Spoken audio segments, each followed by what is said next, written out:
not met, my name is Becky Nova. I'm the founder of Lady Landlords and your host here on the Lady Landlords podcast.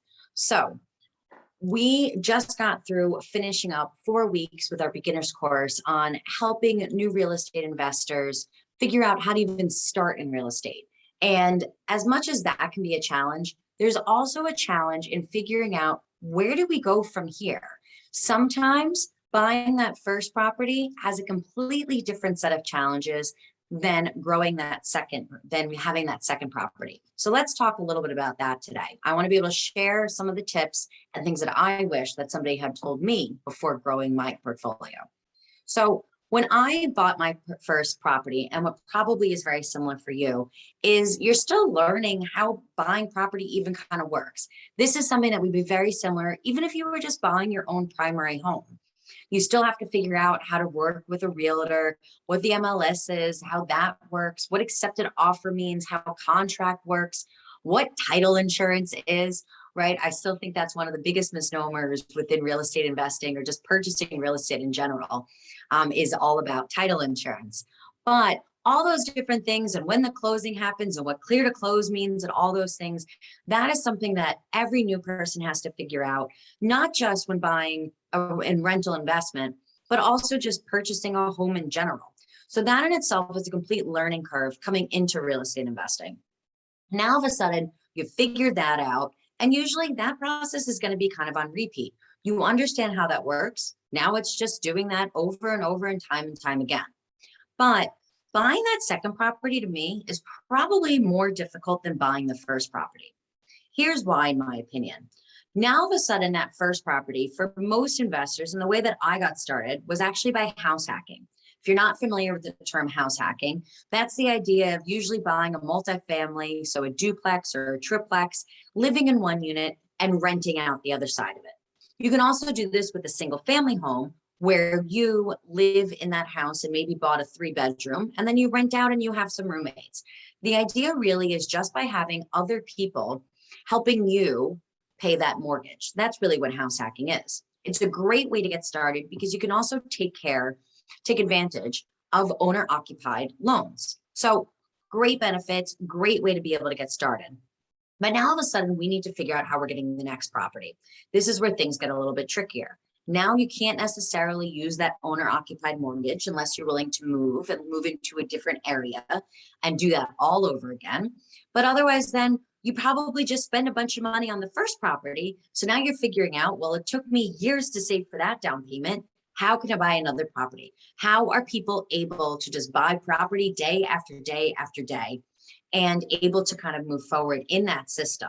That's why I think buying the second property is so much more difficult. So let's talk about that a little bit. One of the things that I wish somebody had told me when I started investing is that I really needed to think about building my portfolio in the same way that I would build a house of cards, right? We've all seen that. We've all seen magic shows before where you're sitting there and they have your table out and now you're building that pyramid of cards. And every single card has to be able to be there and placed really in the right place. This is the same thing with building a portfolio. When you bought that first property, you're probably looking for a place to live, probably just a way to kind of cut down on your own bills and maybe save some more money. But now our mindset switched. Now we are looking to really be able to grow a cash flowing real estate portfolio. So when our mindset shifts there, we have to really make sure that we're kind of following through and looking at things a little bit differently. So even from that first property, and one of the biggest mistakes that I made in real estate investing was I didn't look at that first property as that foundation for those cards. So what you really need to be doing is saying, hey, even now at the very beginning of my journey, I need to understand what my plan is with this. I need to figure out how this house of cards is going to look like and make sure that I'm making decisions today on property 1 and property 2 that are then going to help me when I'm working on now property 5, 6, 7, 8, because I already laid that perfect groundwork, right? You already have that foundation for that house of cards and now can build on top of it without the entire thing collapsing. I feel like I see so many real estate investors making the same mistake where then they don't have that foundation built and then things just collapse and they can't get to property 2, 3, 4, let alone anything beyond that. Some of the reasons for that is they either don't have their finances in order, they maybe didn't make the best purchase with their first property. And usually that comes down to deal analysis, getting really clear on your numbers and understanding what that's going to look like, not only now, today when you buy it, but what would that then look like if you refinanced it? What would then it look like when you then had to repay those closing costs, or what your mortgage might possibly go to? Or if you took out a HELOC, a home equity line of credit, what are those rates going to look like? Because now you need to make sure that you not only find your next property to be a cash flowing property, but also cover the expenses and the costs of taking out that financing from that first property. So that's just a small example there. But the idea is you need to be thinking kind of really 2 steps ahead from really where you are. So once again, make sure that you're really thinking about what that long-term plan is for your real estate investment portfolio, and then take it back step by step and break it into smaller chunks. So then that way, when you're making your decisions on property 1, you're setting yourself up for fantastic portfolio growth. So that way you have nothing in as a roadblock on your properties 8, 9, and 10. Now, second tip that I want to give you for that of something that I wish somebody had told me might be a little bit of a surprise to you. And this is that growing your portfolio is actually much easier than you think it is. I find it interesting that so many people find real estate investing difficult, when really it's kind of a game. What I love about real estate investing is that everyone can participate in this. There are so many different ways to make real estate investing work. It works for people if you don't have a W-2 or if you have a high-paying W-2. It works if you have family that's in real estate, and it works if you are from a family that's never owned property ever before, and you're the first one to be that property owner. So really what it is it comes down to just making sure that you understand the different strategies that are involved, the different ways that financing work, and then you can really start to put together those different deals. To me, it reminds me almost of like a Rubik's Cube, right? And there's all those different mathematical equations to make sure that you could solve a Rubik's Cube in 5 seconds or less. All you have to do is figure out what that code is. And that comes down to just learning what some of those different financial strategies are and how to build some of those deals and make things work in that sense, which is not so difficult as we all make it seem. And listen, you might think I'm crazy, and I totally get it. After I bought that first property, I knew that I was going to buy more property. I was hooked from that first day at closing when I bought that first duplex, and I got a check for my tenants that were going to be living in that property. And I was like, oh my God, why did I not do this sooner? Why did I not start investing? Why have I not been buying property since I was 18 years old? I was so upset with myself for not getting started sooner. And at that time, at the closing table, I told both my realtor and my mortgage broker, I was like, that's it, I'm doing this again. And they both looked at me like I was crazy. They were like, no way, you are not buying another property. Lady, you got to go actually pay your first mortgage bill for this one before you can start talking about more property. And I was like, no, I'm going to figure out a way. And my problem is that I kept thinking that everybody else had this secret answer. I thought it was almost like that, like Mean Girls game back in high school, where everybody else kind of knew the answer and they were just going and buying properties and just picking up properties all over the place and bringing in cash flow, quitting their dead end jobs. And here I was still trying to figure out why nobody would tell me the secret answer. Well, I'm here to tell you it's because there is no secret answer. The thing is that real estate is completely specific to you, what you got going on, and what you were looking to be able to build. So back to what I'm saying here for tip number 2, you got to learn your strategies. You got to learn your creative financing. You got to make sure you have all those different tools in your toolkit.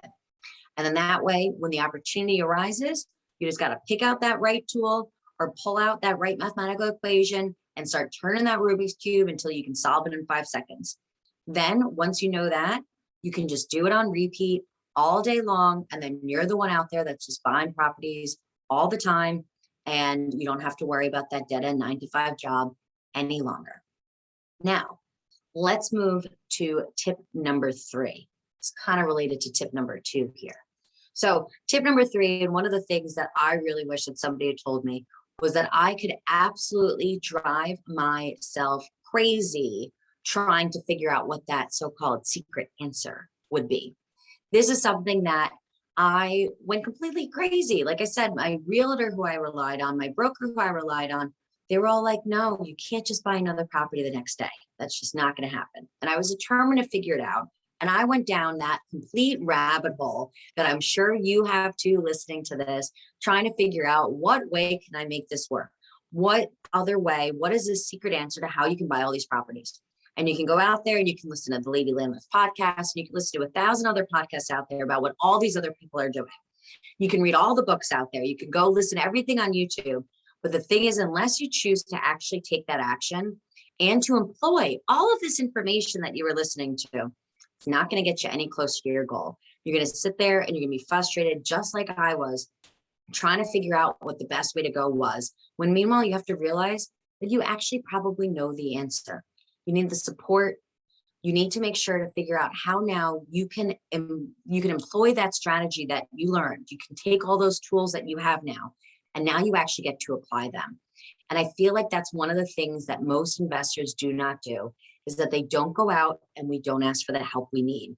We will sit there and look at that hammer, not knowing how it works. We're not going to ask for the help that we need. And unfortunately, we're not going to get any closer to actually solving our goals than we were yesterday. We have all the information, all the education we could possibly have, but we're not using it.